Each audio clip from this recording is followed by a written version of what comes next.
আসসালামু আলাইকুম। আজকে আমি আপনাদেরকে কিছু কবর দেখাবো এবং কবর নিয়ে কিছু কথা বলার চেষ্টা করব। এই যে দেখতেছেন আমার ২ সাইডেই আ কবর রয়েছে। আমি আছি শহীদ বুদ্ধিজীবী কবরস্থানে। তো এই যে কবরগুলা আ তারা হয়তো এর ভিতরে অনেকে ছিল প্রচুর ক্ষমতার লোক ছিল হয়তো জীবিত অবস্থায় বা আবার অনেকে হয়তো খুব গরিব লোক ছিল। এখন যে যেটাই থাক, আপনার মৃত্যুর পরে যাবে কি? আপনার আমলগুলো যাবে। মৃত্যুর পরে কিন্তু আপনার কোন ক্ষমতা আপনার কাজে লাগবে না, কোন কাজে আসবে না। বরঞ্চ আপনার যত ক্ষমতা বেশি থাকবে, আপনার যদি ওই যদি টাকা-পয়সা বেশি থাকে, সেই টাকা-পয়সা যদি আপনার সন্তানরা ভালোভাবে কাজে না লাগায়, তাহলে কিন্তু আপনার কবরে আযাব আরো দেখা যায় বেড়ে যেতে পারে। যদি আপনি ভালো কাজ করে যান, সেই কাজগুলো হয়তো আপনার কবরে সওয়াব দিতে পারে। তো আমরা আ টাকা-পয়সা ইনকাম করব। আল্লাহ যদি দিছে সব কাজই করব। কিন্তু তারপর আমরা আ মানুষের ভালো কাজের জন্য চেষ্টা করব। গরিব মানুষকে সাহায্য করার চেষ্টা করব। এই যে এতিমখানাগুলো দেখেন, অনেকের আছে মা-বাবা কেউই নাই। ওই বাচ্চাগুলো দেখা যায় কি ঈদের সময় ওইখানে থাকে। তো এদের চেয়ে কষ্ট আসলে কিছু হইতে পারে না।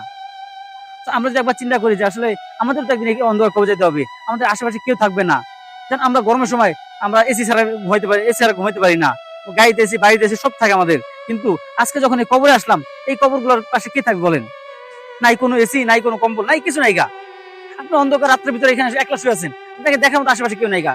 এই টাকা দিয়ে কি হবে বলেন? তো অন্তত মানুষের ভালোর জন্য কাজ করুন, আল্লাহ রাজি খুশির জন্য কাজ করুন, গরিব মানুষের সাহায্য করুন এবং দেশের মানুষের জন্য ভালো কিছু করার চেষ্টা করুন। ধন্যবাদ।